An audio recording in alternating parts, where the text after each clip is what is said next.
And welcome, Hoosier Nation, to a brand new show called The Hoosier Sound. I am your host, Noah Freeman, and I am delighted to present you with this brand new podcast. I'm here with Matt Lukens and Noah Skivvy, and we're here to give you the scoop of some IU sports. We're an IU centered podcast that focuses on IU sports such as basketball, football, and more from the point of view as a student or a young adult. To end each show, we will also give our view on hot takes from around the world of sports. We'll be going live every Tuesday evening, and our goal, as soon as possible, is to post each podcast across various networks when we finish going live. But for now, check out our website, thehoosiersound.wordpress.com, and make sure to subscribe to our YouTube account, The Hoosier Sound, as well as our Twitter account, The Hoosier Sound. All right, it's time for some IU sports. Let's get right into it. We're going to jump into the latest IU football game where the Hoosiers took a 34-17 victory in Charlottesville against UVA. Skibby, what are your impressions of not only the first Hoosier victory of the season, but Tom Allen's first career victory as the head coach at Indiana? I think the first thing you got to look at when it comes to the IU game against Virginia is just how sound the offense worked. When we switched over to Peyton Ramsey, I think that little quarterback competition, having both of them there, really stretches out a defense vertically and horizontally. And I think going forward, that's going to prove pretty difficult for some inferior defenses, much like Virginia. And I think that's probably one of the big reasons why we won. Matt, what are your thoughts? Oh yeah. I really liked Peyton Ramsey as a quarterback. I think the dimension that he brings to the offense with his legs, and he doesn't have that bad of an arm either. So I think that dual threat he's got is something that I haven't seen since I've been here at IU. So that's really nice to see. But I will also like to see Lago play more, just because he's got a rocket for an arm. And that will definitely help us going in the future, as I don't think running is going to get us past some of this Big Ten defenses. We're going to have to throw it past them. Yeah, that 400-yard plus Ohio State game is what we need from Lego. Yeah, like you guys said, I'm excited for that Peyton Ramsey / Lego competition, because not only does it really help out Peyton Ramsey, but it helps out Lego because he knows he's got some competition down there, and it also shows that Tom Allen isn't messing around with changing QBs. He can just go from one QB to another, and he's just comfortable with it. I also, one of my first impressions was Simi Cobbs. Man, he's going to really make or break some of these games right here. If he has an on game, there's a really good chance IU is going to play well. But one thing I'm starting to get a little worried about is that running game. We did not run very well against Ohio State, and against UVA. If you took out those QB runs, the running backs total only had a combined 70 yards rushing. Right now, after 2 games, the running backs are less than 100 yards from rushing, and that's something we really have to fix.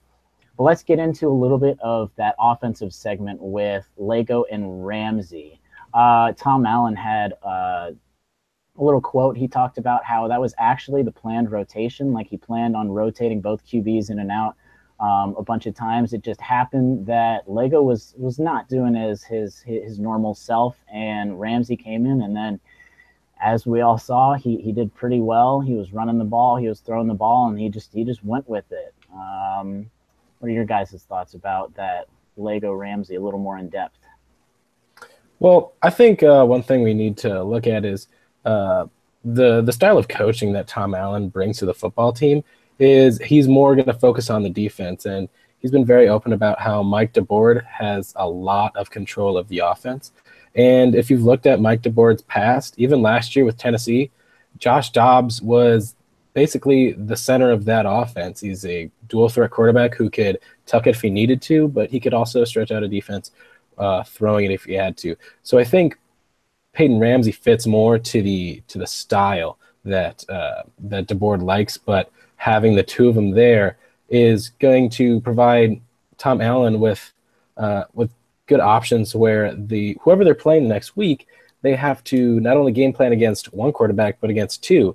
So you have to respect both quarterbacks, and I think that's going to be key going down the stretch. Is are these Big Ten defenses going to be able to adjust to the quarterback switches on and off? Because Tom Allen has said that he plans on using a rotation throughout the rest of the year. We'll see if he keeps doing that.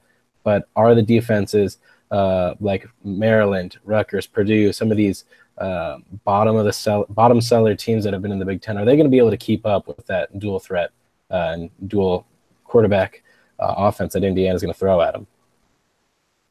Yeah, definitely. Lago can, throw the ball a million miles, and Ramsey's out there running around for his life. But it's a nice change of pace, and I think they're going to have to game plan for two quarterbacks. That's really hard to do. So if we're not getting that much run game and we need some more help, we put Ramsey in. We're getting those quarterback sneaks. Maybe option or even some pitches or whatever.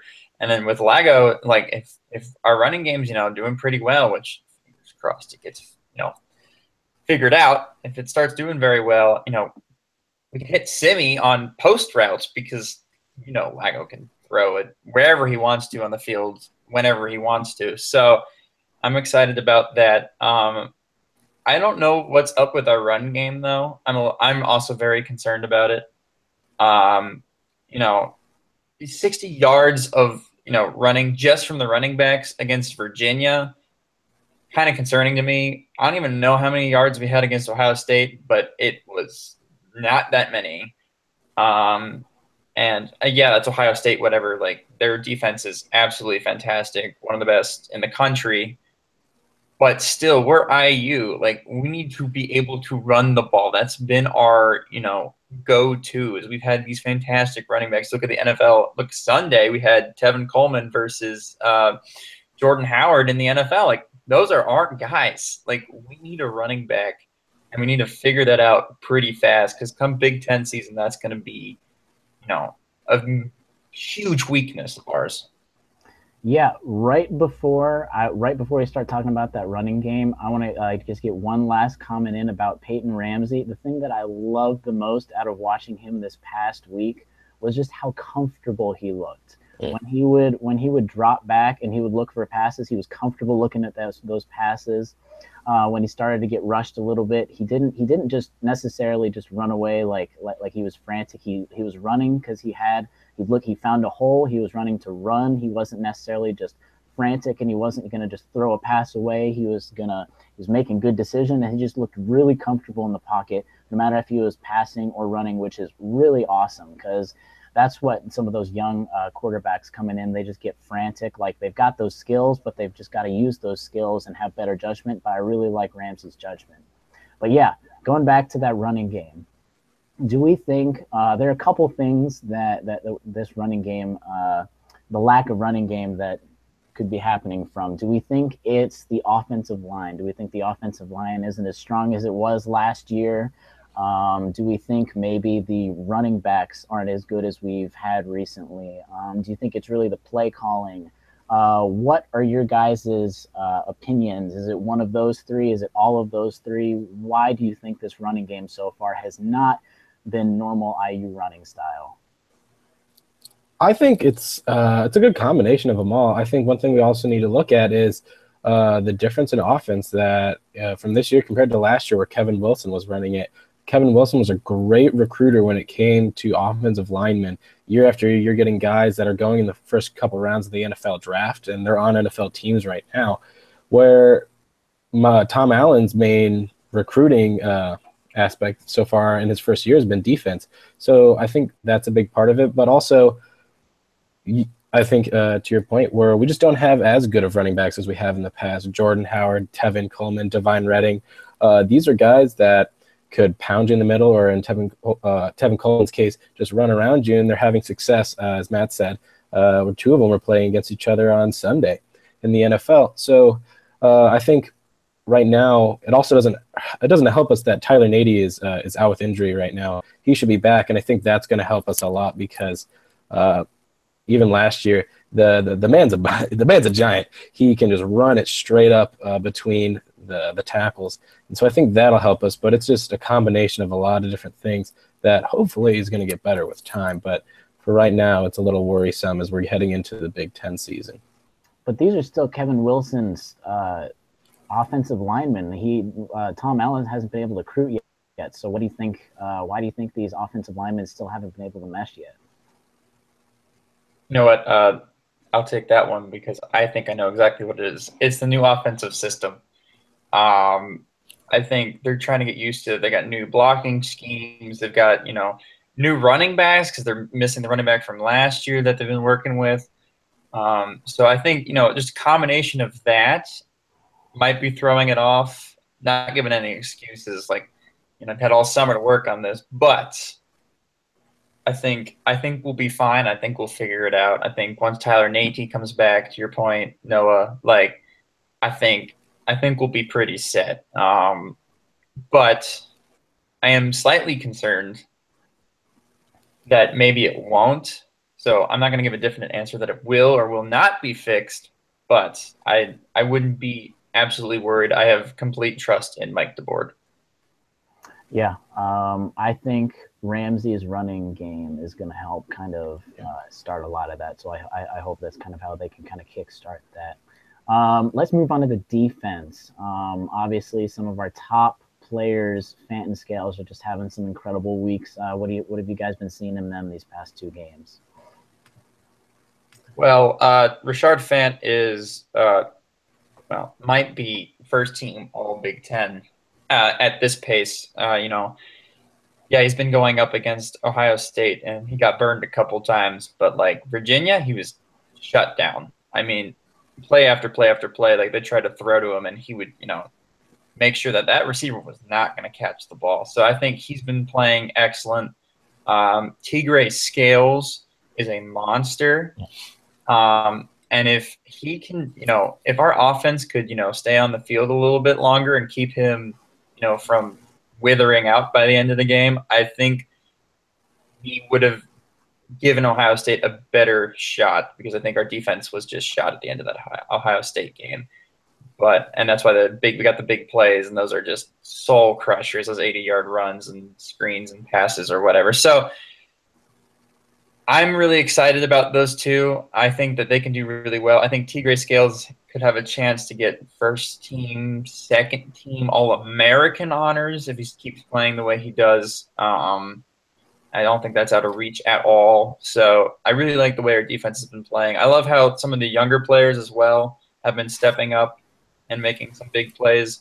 And one of them should have had an interception on Saturday, but we're not going to talk about that because I'm still – No, let's talk about that. Right now, our defense, as it's Tom Allen's a defensive-minded guy. It's his defense. It's always going to be his defense. But why are there so few turnovers? Out of both games, the defense has not gotten 1 turnover. Now, we not technically, but we had 2 turnovers that were technically nullified that we should have gotten this past game. But why do we think that the defense is pretty shut down for the most part? But even against Ohio State, they were pretty shut down in the first half, but they just haven't been able to get those turnovers. Why do you think we're still so shut down, but we haven't been able to get those turnovers yet? I think one of them is, I think particularly against Ohio State, is that we've seen, at least if you see the Oklahoma game, their offense isn't clicking, but the one thing that I will give credit to JT Barrett is the man is incredibly smart. He's got a super high football IQ. He doesn't make a lot of mistakes. So I think that's one of the big reasons why we didn't get any turnovers there. In Virginia, to be honest, I think that's just might have lost Noah right there. Well, I think we're going to try to say there's some unlucky bounces, especially. I think I saw a lot of that, and so I think fumbles. Those are going to. We'll give him a second. Yeah, we'll give him a couple. Actually, those interceptions are going to come as well. We lost you there for a second, Skibby. Yeah, we lost you for most of that. Yeah. Oh, well, I'll repeat it. Well, oh man. What's going on in Reed over there? Jeez. Whenever they're getting a guy down, someone's wrapping him up. You got 2 guys are coming over and punching out the ball, trying to strip out that ball. So I think fumbles are going to come eventually, and over time we'll get some more turnovers. And like we talked about Rashard.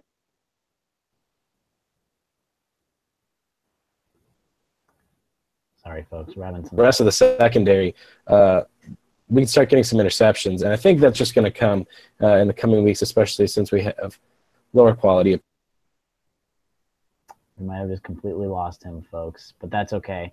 Let's go on to our next topic, the FIU game, which now is technically not the FIU game anymore. Last night, Fred Glass announced that the FIU game was canceled due to the aftermath of Hurricane Irma. And first, I want to say on the behalf of us here at the Hoosier Sound, we are sending out our thoughts and prayers to everyone who was affected by Irma.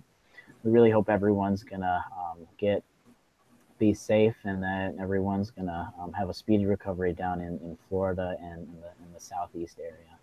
But then today, Tuesday, September 12th, the game was officially moved to Saturday, October 7th. We were already planning on getting some predictions on who we might plan for you guys, but Fred Glass already beat us to it. Saturday, October 7th, it is official. The Indiana Hoosiers are now hosting the Charleston Southern. Without backing out of any committed games or just playing 11 games on the season, IU really only had 3 teams that they could play during our bye week, which was Georgia Tech, USF, and Charleston Southern. Personally, I thought Fred Glass was able to find an opponent so quickly was because he wanted to make a move and get a game before a lot of those other Florida schools were able to swoop in and take some of those opponents. What are your guys' thoughts? Matt, what do you think about just all of the IU football news that's occurred in the past 24 hours? Yeah, well, first off, I was very surprised that the game was canceled, but I'm glad everybody, we're taking precautions because of Irma. But yeah, so Charleston Southern, they're an FCS school. Yeah, the only FCS school that we could have played. The other 2 were FBS. Right, but the Big Ten has a deal where we're not allowed to play FCS or schedule FCS opponents. So the Big Ten must have waived that policy for us in order for us to play them. So we'll end up playing an FCS school this year, which is not the greatest test of our talents and probably will not be as much of a ticket seller as FIU would be in some cases, but I do think it's a pretty good game. They play an interesting style of offense, and they're a pretty good FCS school, or at least they were a couple years ago. So they were at the top of the FCS. They didn't have a very good first game against Mississippi State. They lost either 46 or 49 to nothing. But they're historically a pretty good team. So we'll see how they can get in a couple weeks. But Skibby, what are your thoughts on how quickly Fred Glass was able to turn everything around with all of this going on? I think it was great on Fred Glass's part. I think it really showed the initiative that he wanted to get this game, and he had spoken about how he wanted to get a home game, and so I think Charleston Southern was the perfect opportunity for that because it's going to be a lot harder with Georgia Tech, an ACC school that over the past decade, 15 years, has shown that they can be a real contender at least in that conference. So it'd be pretty hard to get them to come to Bloomington on their off week. And then South Florida, not a lot of people know, but we were supposed to have a home-and-home series with South Florida, in which we backed out of to then have a home-and-home series with Florida International. So it's kind of ironic how that worked out, where there was a chance where we could still play South Florida this weekend instead of Florida International. But I think them still as an American Athletic Conference team, it just would have been a lot a pretty big haul just to get them over there in that bye week. So I really like Fred Glass's initiative in that. And I actually really do like the matchup against Charleston Southern, because I think,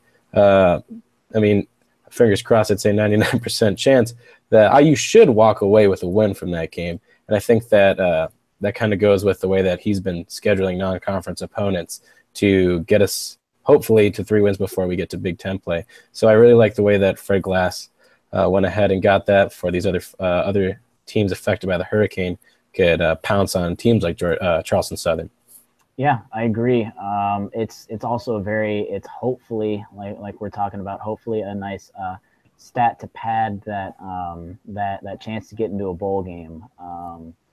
But yeah, we will have some scouting reports on Charleston Southern as we get a little closer. But in the this next upcoming week, Hoosiers, we do not have an IU football game, so relax, take the day off, stay at home, watch some other college football games, and we'll be ready to get back at Georgia Southern next week.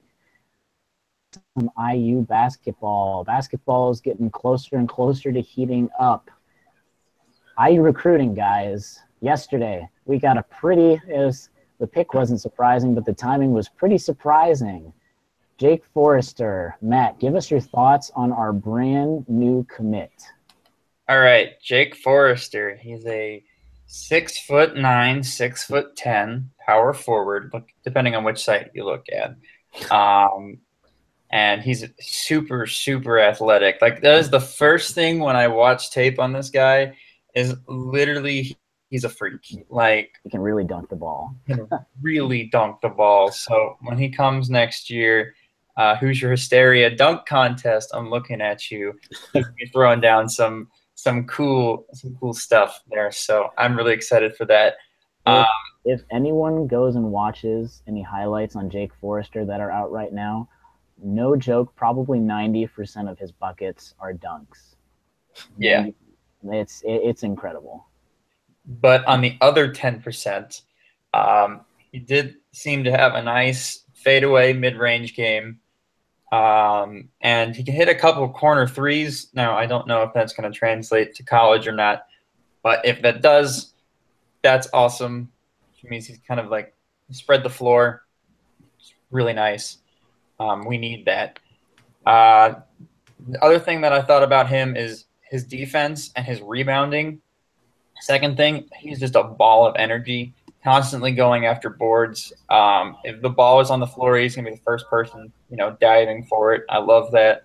And he's got some good blocking ability as well. For a guy, he's kind of on the skinny side, but still, he can get up there and challenge a shot with the best of them. So, especially with his athleticism. So I'm really excited that what he brings. So on the 3-star ranking, don't get too caught up about it. It's kind of a toss-up. He probably could be a 4-star. He jumped around a lot in high school, and that's usually what happens with recruits is they don't really get the star ranking that they should or the national ranking that they should because they've been moving around. But another interesting thing he brings to IU is that he's played with really good players in high school, like really good players in high school. Last year he played with Mo Bamba at his high school, who was the number 3 recruit in the country, currently playing at Texas. Yep. This year. And then this year he's playing with Cameron Reddish, who's a small forward, 5-star, committed to Duke. Depending on where you look, he's 3 or 4 or 5 nationally. So he's never been the greatest person on his high school basketball team, which is really interesting because most of these guys that we pick up, 4-star, maybe even a 5-star, I'm looking at you, Romeo, that we pick up have always been the best player on their team. And Jake's coming in here having a different insight on it and can already get used to being, maybe even a role player his freshman year and growing on it. So I'm really excited about this pickup more than I usually would. Yeah, I agree with a lot of the stuff you said. He was really explosive around the rim. Like he has a lot of ups. He's got a really good eye for where the ball is around the rim. Like you see a shot go up and he just goes up, he looks for the ball, he looks where it's going to bounce out. He just gets that rebound, gets that put back in, and he's got a lot of explosiveness up around that rim. And like you said, yeah, he's got a little bit of an outside shot. He's got a mid shot. He's not afraid to pull up 5, 10, 15 feet outside of the key to get a shot in. A couple things I did notice in some of the tape, though. His feet are a little slow sometimes on defense. He lets people blow by him. he'll be able to get quick, especially getting into the college level. Things are twice as fast as they are in high school. And right now his handles are pretty bad. If you looked at some of his highlights, if he puts the ball on the ground, it's getting taken away. It's, especially in college, it's going to get taken away. He's got to work on that. He's really got to work on that. And it also wouldn't hurt to put a little bit of muscle on him. He's a little lanky for that kind of size, especially what we might use him for in on our team, because he's not going to be he's not going to be a 3. He's going to be more of a 4 or a 5. He's going to be one of the taller guys, even in our taller recruiting class. But a little bit of muscle wouldn't hurt. What about you, Skibby? I really like the pickup. Like Matt alluded to, I don't think you should look at his ranking as a 3-star recruit and get a little sad about it. I think you should be really excited about this guy. I like what you guys said. The man is a highlight reel. Just going on YouTube and checking this guy out. There's dunks, but I also like how he can stretch the floor. He can shoot a 3 if he needs to. I do agree. He can probably use a little bit of help on defense, but I think Archie Miller is the kind of guy that's going to make him grind, and so I'm not really worried about that. I don't know if he's going to get a ton of playing time this year, especially with the return of Colin Hartman, but I think over time that's kind of the position that I see him being in. He's a little taller than Colin. I know there's some sites that have him out there as a center, which I don't really see him playing because I think he's a little too small for center. I think he's a good high school center, but put him up against those big boys in MSC or Wisconsin, he's going to be moving around a little bit more like Colin. So I really like having a lot of those wing guys out there.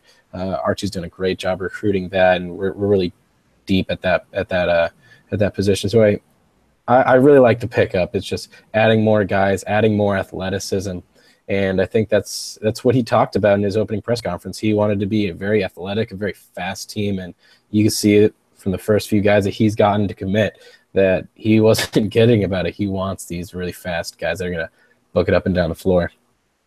Yeah, and we'll be following that recruiting really closely, especially as the recruiting season is literally about to start heating up. Got a lot of people starting to visit schools and whatnot, and we'll start to talk about, maybe later, we'll start talking about speculations on where that last scholarship might go, because as of right now, we only have one scholarship for next season, pending no one leaves earlier than they should have. So we'll get some of that information to you guys at some later times. Let's go into some predictions. Let's start predicting that starting lineup.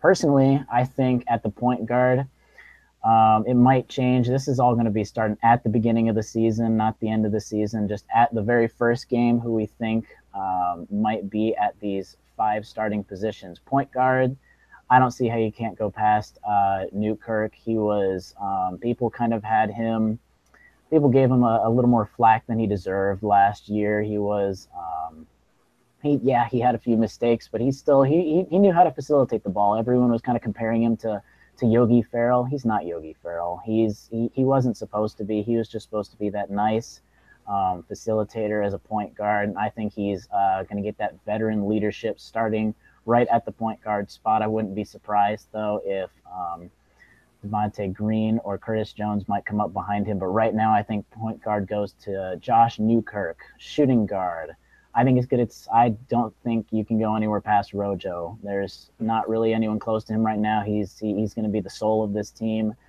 Not much more you can say about that. Go to the 3. I think it's still going to be Hartman. Even some of these young guys that are going to be more athletic and stuff, I think Hartman, we really saw last year what, without that leadership, what it did to our team. And I really think that on the floor leadership, Hartman it's really going to play a factor. And I really think he's going to help in more ways than just the stat line.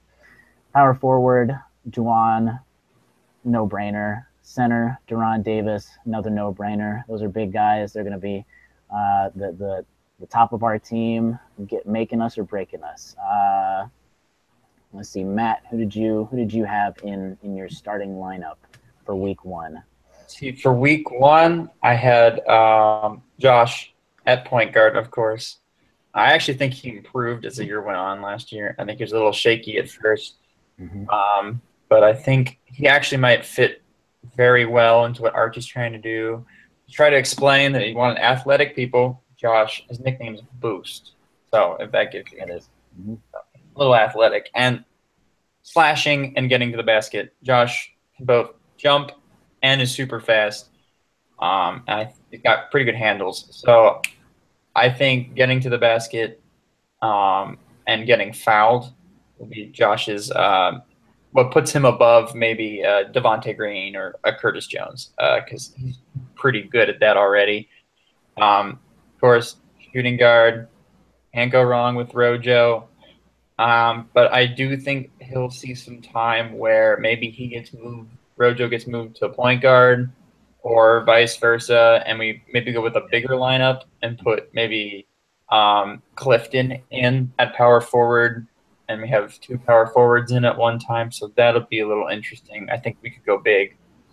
Of course, at the 3, our third guy really, because I don't know what Archie's position system is, if there's even going to be positions at this point looking at this recruiting class. But has to be Colin Hartman. Really missed him last year. I think he's really underrated nationally about how good he actually is. He just does all the little things right, and sometimes all those little things end up being lots of great big things. And then power forward, of course, Jawan, who I think could end up leaving at the end of the year. Winky face, just because we've got a bold prediction here, folks. We already got a bold prediction on the very first episode. Yeah. He's so athletic, and the NBA is going in that direction. So we'll see. And then Duran, of course, at center, who's become half of Duran because he's literally lost half of his weight. Not really, but he's lost a lot of weight. He's going to look a lot different on the court this year, and hopefully keeps those, fingers crossed, knee injuries away. Yeah. All right, Skibby. Well, right now we're 2 for 2 with the starting lineup. Let's see if you can come away with the exact same lineup as Matt and I did. Might be a little different, but there's a lot of similarities I think between all of ours. I think it's consensus that Josh Newkirk will probably be starting point guard at the beginning of the season. I mean, he started all last year, and I do agree he got a lot better as the year went on, and he's a redshirt senior at this point. So the man has a lot of experience. He's going to provide a lot of leadership, and I think that goes into the next point of the next guy I think that we all agree on is Colin Hartman. I think he's going to be starting. Last year, injuries plagued that team, and it just became very young, pretty immature team. And Colin Hartman, another senior, another older guy that's been to the tournament, went to the Sweet 16, won the Big Ten championship 2 years ago. He's going to be a big deal, and I think he's going to be a pretty big part of that offense and that team. I also like Robert Johnson coming in there. I think he gives, and I do agree. I think he's going to take a lot of time also at point guard because he did it a little bit last year and it was pretty successful. He can pass the ball around. I think he's more of a scorer though than Josh Newkirk is, so that's why I think it'll be a little different offense when they're on the floor. I think Deron Davis will be the starting center week 1, but that may be subject to change. We have a lot of big guys. We got Freddie McSwain. You got Morgan in there who could possibly, if they want to go a little smaller. They have a lot of guys to work with there. But I think Deron Davis is their best option when the game starts for your big man who's going to go up against theirs. I think it's him because I think with Thomas Bryant leaving, is a big void. Thomas Bryant was a big man. He was very tall. He had a very wide wingspan. So I think we're really going to miss him. And then one guy that I don't know if he's going to start, but I think he's going to get a lot more playing time that none of us have mentioned before is McRoberts. He got a lot of playing time. He usually came off the bench, and he started a few games last year with some guys coming down with injuries. I think we're going to see him, especially with Archie, want to go fast. You got another guard in there. He's a pretty big guard, but he can run with him. So I think we'll see a lot of him. But I think so far that's a pretty good starting 5. I don't know if it's going to be a Big Ten championship starting 5, but with some of those older guys in there, I think that gives us a good chance to surprise some people and get a little higher up than others might expect. Yeah, I agree. Speaking with Josh McRoberts getting a lot of time, coming off the bench, who do we think is going to get that 6-man spot? Who do we think is going to get a lot of that playing time? We got folks like Devontae Green, Curtis Jones coming in at some of the backcourt. We got McRoberts. We got Clifton Moore coming in at some of the bigger stuff. We got Freddie McSwain, and one guy that I don't think he's going to be the 6-man, but I'm looking at a guy to get a lot more playing time than some people are looking at, is Justin Smith. I think this freshman, he was kind of he was highly recruited. He was a bigger rank recruited, but I think he's going to get a lot more playing time than people are realizing. I think he's a lot stronger, and he was just kind of a quiet commit when he came in. People didn't necessarily talk a lot about him, but I really think he's going to get split sometime at that 3 spots between like Hartman, McRoberts, and then Smith right there, especially since some of these lineups might not be getting so conventional with your point guard, shooting guard, 3, 4, 5 type of people. Matt, who do you like at that 6-man spot, or who's going to get a lot of playing time? See, I am on the Curtis Jones bandwagon. I really like Curtis Jones. A lot of people on right now. Yeah. Yeah, Curtis Jones, I think, is going to be our 6-man. Because I think it's really a toss-up between him and Devontae, but I think Curtis is the better shooter. And I think with some off-season work with Archie, I'm hoping that he shows some improvement, because I think we all forget he was a 4-star shooting guard. Like, this guy was, top 10 shooting guards in the nation. Like, very good. Like, the man has some talent. So I think if he is our backup and getting used to him, playing at shooting guard, I think that'll be good for years going forward, especially since Rojo will be leaving us after this year, and we're going to end up needing a shooting guard. Sorry. So I'm hoping that we can build from within, and that as the season goes on, Curtis becomes our 6-man. All right, Skibby, give us your quick 6-man, because I want to have a little bit of time to go into our last segment. Well, I guess it can't be Tim Priller. I don't know. I guess that's just out the window. But I agree. Curtis Jones I think he's going to be the guy that comes off the bench. I think the starting lineup, there just aren't enough guys that can be out there on the floor at a time to where he can get in there at the beginning. So I think he's going to have to come off the bench. And last year, there was a few games where he could come in and he could light it up. He could really revitalize that offense if it was pretty stagnant on that first series. So I really like him coming out. I do agree. And like Matt said, that the man can ball. He can put up some points if you leave him out there with a guy that can't defend him well enough. So I like him. Another guy, the really fast, who can come off the bench, Freddie McSwain. I think he could be a big deal breaker that not a lot of people think about. Yeah, I agree. All right, folks, we're going to go into, we promised we're going to talk about a little bit of outside sports other than IU, and this week's segment, Tom Brady versus Father Time. It's been coming up a lot. Tom Brady just turned 40 just last month. He's getting older, but it doesn't look like he's getting much worse. But at some point, as we all know, time has to catch up to him. He's going to have to retire at some point. We're basically just going to discuss whether you think Tom Brady's going to get out this season, he's going to have 2 or 3 more seasons, or if you're some of those people that think he's going to be 5, 6, 7 more seasons in there. So, at first, I want to give you just a little bit of stats at quarterbacks after turning 40. So, there have been 19 QBs who have played in an NFL game after turning 40. 13 of those have started at least one game. Only 13 quarterbacks have started just this, not even playoff games, just regular season games. Only 13 have started at least one game. So that in itself is accomplishment. There's only one QB that has won a playoff game. Who is that? Who was that quarterback that has won a playoff game after turning 40? Oh, man. Joe Montana? That is incorrect. Oh, it had to be Peyton, hadn't it? The sheriff with Denver that year. It's either Peyton or Tom. I gotta believe. It wasn't 40 when he won that playoff game. Was it Tom? Was it? No, it was just a couple of years ago. There was one player to only win a playoff game, and it was a couple of years ago. It was with the Minnesota Vikings. Brett Favre. There you go. There you go. Brett Favre is the only quarterback to win a playoff game. I don't get any credit over here. It's fine. Over 40. Over 40. Now, there only have been 2 QBs that have started a playoff game. Now, we just had one was Brett Favre. The other guy lost. Can you guys think of the other quarterback that started a playoff game? Yeah. Vinny Testaverde? This one's a lot older. I don't know about that one. Yeah, I'm going to tap out.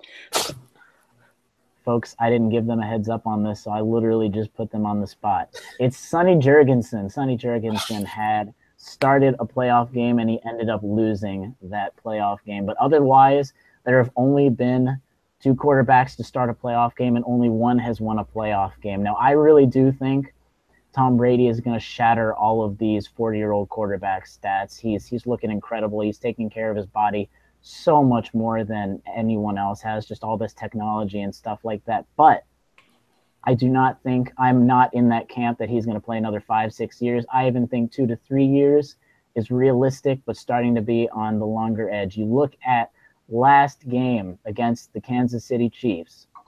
He was getting hit a few times, and the more he gets hit, he got sacked 3 times, he got knocked down 6 times. That's a little more than normal, and you saw it kind of not necessarily, it might not have been the direct reason, but he did not have the kind of game that he normally does. He's going to get hit a lot more this season, especially people coming at him knowing that some of these hits might affect him a little more. What are your guys' thoughts? What do you think? What is your opinion, Skibby, on Brady versus Father Time? How soon do you think Father Time might win this battle? Yeah, I'm in the same boat as you. I really don't see him playing until he's 50. I know he may want to, but I think it's going to be a few years. I don't think it's going to be this year, though. I think I know Thursday night, I think that was just an all-around kind of bad performance. I know maybe it's the pressure of being the champs. I mean, I don't think that is, but there's always that with younger guys. I mean, the expectations this year that a lot of people thought they might even go 19-0 this year. Obviously, that can't happen now, but I think he'll have a good year. But I think over time he's going to start declining. He doesn't throw a lot of interceptions, but I think you're going to see it specifically in the amount of touchdowns that he throws. I think those numbers over time, once you see those start slipping, that's when you realize, hey, maybe he's taken off a step. I still think that as of right now, he's the greatest quarterback historically, at least in the NFL. So I don't think you can take that away from him. I think he's still playing at a high level to where he could play 2-3 more years. To the point, though, he's playing in the AFC East, which him and Bill Belichick have owned for years. I don't think there's anybody even close in that division to topping the Patriots. So I think that really helps. But when they start playing other teams against these younger quarterbacks, the Buccaneers, eventually in a few years, I think we're gonna be dirty. The Panthers, even, I think they bounce back, and these defenses knocking around Tom, I think that's really gonna take its toll. In a few years, I think we're gonna lose one of the greats of all time into retirement. Especially some of these younger defenses too. Especially those defenses starting to get a lot younger. There have been a lot of recent draft emphasis on on getting some young defenses in there. It's already starting to show with some of these teams. Matt, what are your thoughts on Tom Brady turning 40? Yes. Congrats on turning 40, Tom, and making it. To my displeasure. Anyways, as an Eagles fan, that's a sidetrack. But anyways, I think that Father Time will catch up to him faster than people are thinking. I think next year will be his last year, and I think by the end of this year, you're going to see some sort of decline. Look, once you hit 40, as my dad said, things start to change. So I'm just going to take his advice. And I'm going to say probably he's got, maybe a little bit more than a year left. And I'm kind of scared for him this weekend. He's got to go into Atlanta on Sunday. And that defense is going to want some revenge. So, yeah, they will. His old man bones sitting behind those offensive linemen, better hope his offensive linemen pick up some of those defensive linemen from the Falcons, or else he's going to be for a world of hurt on Sunday. All right, we don't want to keep you too long, guys. That about wraps it up for our very first show of the Hoosier Sound. Thank you so much for joining us, and please feel free to add suggestions in the comments section. Just a reminder to follow us on Twitter at the Hoosier Sound, as well as subscribe to us on YouTube so you guys can see all of these live shows. Visit us at our website, thehoosiersound.wordpress.com, to find all of our information regarding our podcast. And please stay tuned for updates when our podcast is going to be able to come out on various networks, such as iTunes. We are in the very beginning stages of making sure we can get that published for you guys. Comment below on what device you might normally listen to all of these podcasts. We can make sure we can try and be accessible to everyone. If you'd like to contact us or you have any questions, please feel free to visit our website and go to the contact tab. Thank you guys for listening, and we'll see you next time.